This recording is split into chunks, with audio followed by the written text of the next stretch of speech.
जय हिंद फ्रेंड्स, आप लोगों का फिर स्वागत है अपने YouTube चैनल में ओएस मैथ ट्रिक में। आज मैं आप लोगों के साथ लेकर आया हूं जैक बोर्ड के लिए। जी हाँ, स्पेशली जैक बोर्ड के लिए, सीबीएसई बोर्ड के लिए, इसको मत ध्यान दीजिएगा, ठीक है। जैक बोर्ड के लिए सेट क्या लेकर आया हूं? सेट। मैं आपको 5 सेट इस चैनल में करवाने वाला हूँ। 5 सेट अगर वो आप कर लेते हो तो 90% आपका क्वेश्चन वही आने वाला है। तो इसलिए जो सब्सक्राइब नहीं किए वो सब्सक्राइब कर लीजिए, उसके बाद क्वेश्चन आप देख लीजिए, उसके बाद सारा कुछ आप लाइक वेक कीजिएगा, ठीक है। इसमें 40 को प्रश्न 1 नंबर का रहेगा, जो कि ऑब्जेक्टिव रहेगा, तो उसमें 40 नंबर रहेगा।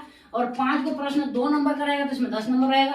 और 5 को प्रश्न 3 नंबर का रहेगा और 3 को प्रश्न 5 अंकों का रहेगा। यहाँ तक आपको समझ में आ रही है बात? मतलब 40 को ऑब्जेक्टिव रहेगा, फिर 5 को 2 नंबर का, 5 को 3 नंबर का और 3 को 5 नंबर का। मतलब टोटल ऑफ क्वेश्चन हो जाता है 53 और टोटल नंबर 80 नंबर का। ये हम लोग अगर सेट करते हैं ऐसे ऐसे 5 को सेट, तो मैं आपको वादा करता हूँ कि सारा 90% क्वेश्चन यही सब आने वाला है। तो आप लोग वीडियो में एंड तक बने रहिए, सारे क्वेश्चन को जरूर देखें। चलिए तो हम लोग क्वेश्चन नंबर 1 से चालू करते हैं। क्वेश्चन नंबर 1 क्या कहता है? बोला 5, 15 और 20 का 900 और 900 का अनुपात क्या होगा? जो जानते हैं फटाफट इस वीडियो को स्किप कीजिए, मतलब पॉज कीजिए और आंसर देके दिखाइए। चलिए मैं आप लोग बताता हूँ। 5, 15 और 20 का पहले क्या निकाला है? 900। तो 900 वो संख्या होती है जो इन सब से भाग जाएगा। जैसे मान लिया जाए हम अगर पकड़ते हैं 20, तो 20 क्या 5 से भाग जा रहा है? हाँ जा रहा है, लेकिन 15 से भाग नहीं जा रहा है। तो वैसे संख्या देखना है जिससे सब भाग जाए। अगर आप लोग वैसे सोचते हो तो जल्दी बनेगा। देखिए अगर हम 60 पकड़ते हैं, कितना पकड़ते हैं? 60। तो 60 देखिए सबसे भागा जाता है, 5 से भी जाता है, 15 से भी जाता है, 20 से भी जाता है। तो 900 इसका कितना होगा? 60।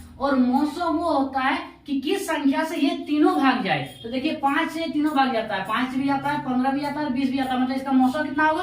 5। अब बोला उसका अनुपात, तो 900 और 900 का अनुपात, ये रहा 900 और ये रहा 900। अब इसको काटिए, 5 1 5, 5 12 60 में 12 अनुपात 1। ऑप्शन नंबर डी आपका राइट आंसर है। दूसरा नंबर क्वेश्चन क्या कहता है? दो संख्याओं a और 18 का 936 है, 902 है। दो संख्या क्या होगा? तो आप लोग एक फॉर्मूला जानते हैं कि दोनों का गुणनफल, ये रहा दोनों का गुणनफल बराबर होता है उसका 900 गुना 900। अगर आप लोग नहीं जानते तो मैंने इसके पहले ही वीडियो करा रखा है, आप जाके देख सकते हैं। क्या होता है? 900 गुना 900 और दो संख्याओं का गुना। तो अगर आप यहाँ से a का वैल्यू निकालना चाहते तो ये कट जाएगा 18 गुना 36। तो a का वैल्यू क्या हो जाएगा? 2 गुना 4। तो मतलब ऑप्शन नंबर सी आपका राइट आंसर है। इन दोनों प्रश्नों में मैं आपको सहूलियत के लिए बस 2 क्वेश्चन में ऑप्शन दे दिया। अब की बार में क्वेश्चन में ऑप्शन नहीं दूंगा। अगर आप लोगों को वीडियो पसंद आ रहा है तो जरूर लाइक करें और वीडियो में एंड तक बने रहिए, बहुत ही सारा अच्छा क्वेश्चन आपको मिल जाएगा। दोस्तों अब हम लोग आते हैं क्वेश्चन नंबर 3 पर। क्वेश्चन नंबर 3 क्या कहता है? यदि पी और क्यू तो अभाज्य संख्या है तो उनका मोसो क्या होगा? मैंने पहले बताया था कि इसका मैं ऑप्शन नहीं दूंगा, आप खुद पर कॉन्फिडेंट रहिए। ऑप्शन क्या है जी? चलिए देखिए,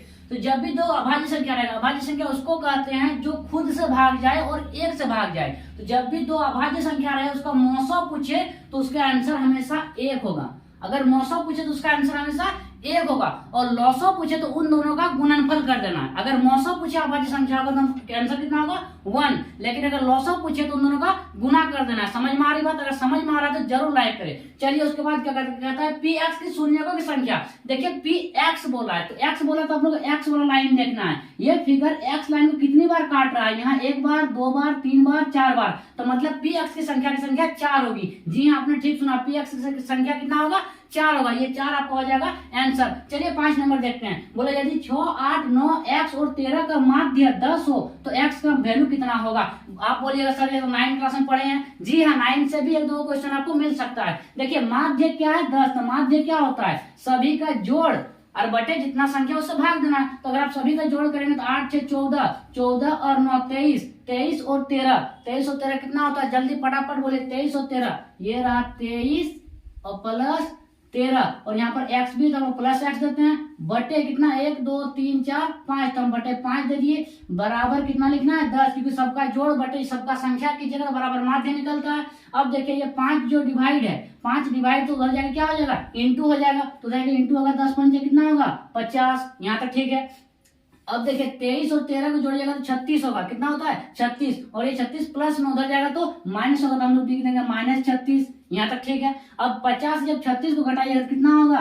14। मतलब x का वैल्यू कितना हो गया? 14। ये आपका राइट आंसर है। आपको अगर वीडियो पसंद आ रहा हो तो जरूर लाइक करें, और लड़कियों को शायद कम मतलब पसंद आ रहा होगा, आप थोड़ा कॉम्प्रोमाइज कर सकते हैं, ठीक है। छठा नंबर क्या करेंगे? बिंदुओं -5, 7 और -1, 3 के बीच की दूरी। देखिए दूरी निकालने बोला तो आपको दूरी सूत्र याद रखना है। क्या कि x2 - x1 का whole square plus y2 minus y1 का होल स्क्वायर का रूट। देखिए मैं आपको यहाँ शॉर्ट में कराने वाला हूँ। देखिए x2 x1 ये सबको तुमको वैल्यू चाहिए ना, तो ये हो जाता है x1 और ये हो जाता है x2। उसी प्रकार सॉरी ये x1 और ये y1 और ये हो जाएगा x2 और ये हो जाएगा y2। तो हमको बोला x2 माइनस x1, तो x2 माइनस 1 है और ये -5 आएगा, यहाँ पर -1 और माइनस और एक माइनस का 5, तो दोनों मिलकर प्लस हो जाएगा, इसका पूरा whole square plus y2 minus y1, y2 है 3 माइनस y1 है 7, तो इन दोनों का होल स्क्वायर का अंडर रूट है। हम अंडर रूट नहीं देने की जगह इसलिए नहीं दे रहे हैं। देखिए यहाँ -1 है और यहाँ -1 है तो प्लस हो गया, तो +5 हो गया, तो 5 से घटा तो 4, 4 का स्क्वायर कितना होगा 16, हम डायरेक्टली 16 लिखते हैं, प्लस यहाँ 7 से 3 घटा 4 -4 होगा, -4 का स्क्वायर की जगह फिर 16, तो हम लोग फिर 16 लिख देते हैं। अब 16 कितना होगा √32। अब 32 का अगर आप निकालते हैं वैल्यू तो कितना निकलेगा, जल्दी कमेंट में बताइए। 32 का अगर रूट निकालेंगे तो कितना निकलेगा, जल्दी बताइए, देखते हैं। देखिए 32 का अगर हम लोग रूट निकालते हैं तो निकलेगा 4√2, कितना निकलेगा 4√2, तो ये आपको हो जाएगा आंसर। चलिए अब हम आगे देखते हैं क्वेश्चन नंबर 7 क्या कहता है। क्वेश्चन नंबर 7 का है समीकरण, ये दो समीकरण दिया बोला कितना को हल है। तो देखिए हल इसका 3 प्रकार का होता है, पहले मैं आपको हल समझाता हूँ क्या होता है, ठीक है। पहले तो आप क्या कीजिएगा कि x के पहले जो रहेगा और यहाँ जो x के पहले रहेगा उन दोनों का बटे कीजिएगा। यहाँ x के पहले कुछ नहीं मतलब 1 है तो 1 लिखिए, बटे यहाँ पर -3 है तो यहाँ पर -3 लिखिए।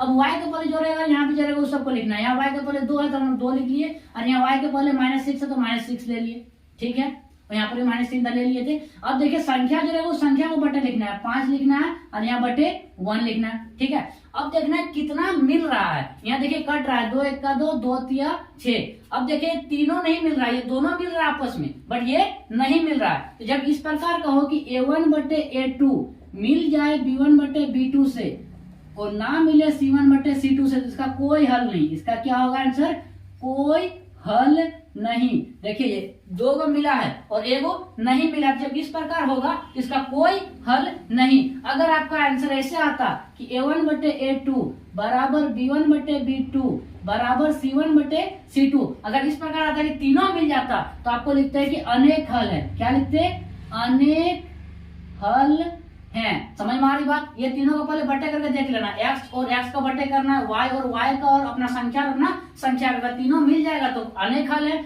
2 को मिलेगा एगो नहीं मिलेगा तो कोई हल नहीं। अगर इस प्रकार आए कि a1 बटे a2 नहीं मिलता है b1 बटे b2 से, डायरेक्टली यही नहीं मिलेगा तो हमको आगे लिखने की कोई जरूरत नहीं है। अगर इसी प्रकार यही नहीं मिलता है तो यह होगा अद्वितीय हल। इसका आंसर क्या लिखेगा, अद्वितीय हल है। आप लोगों को समझ में आ रही है? अगर समझ में आ रही है तो आप लोग एंड तक ये वीडियो को देखिए और चैनल को सब्सक्राइब कर लीजिए, क्योंकि मैं 5 को सेट कराने वाला और उससे 90% आपके एग्जाम में मिलेगा, ये गारंटी है। लिख कर रख लीजिए, सबको नोट भी करना है, ऐसा नहीं खाली देख के उड़ा दिए, ठीक है। चलिए अब बताते हैं 8 नंबर में। बोला यदि tan थीटा बराबर 3/4 हो तो sin थीटा का मान कितना होगा। देखिए tan का फॉर्मूला होता है p बटे b बराबर कितना हो गया 3/4।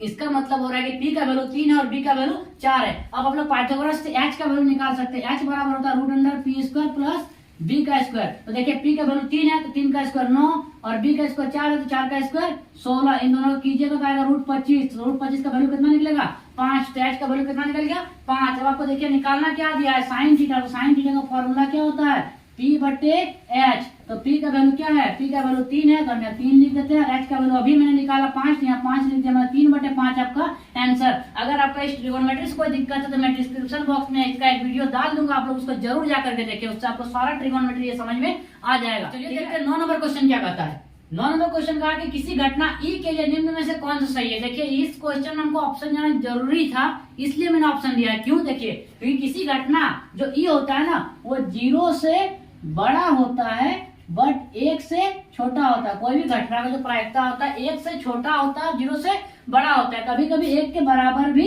हो जाता है। ये होता है कंडीशन। जो जो घटना होता है ना 0 से बड़ा होता है और 1 से छोटा होता है और कभी कभी 1 के बराबर भी हो जाता है। देखिए इनमें से चारों में से कौन फॉलो कर रहा है। क्या जो घटना है ई से बड़ा होता है, नहीं, ई से कभी भी बड़ा नहीं होता। सॉरी मैं ये उल्टा लिख चुका हूँ, ये इधर होगा, ठीक है। कभी कभी बराबर होता है बट उससे छोटा होता है, ठीक है। तो 1 से बड़ा कभी नहीं होता है, 0 से छोटा होता है कभी नहीं होता है, ठीक है। 1 के बराबर होता है, हाँ होता है।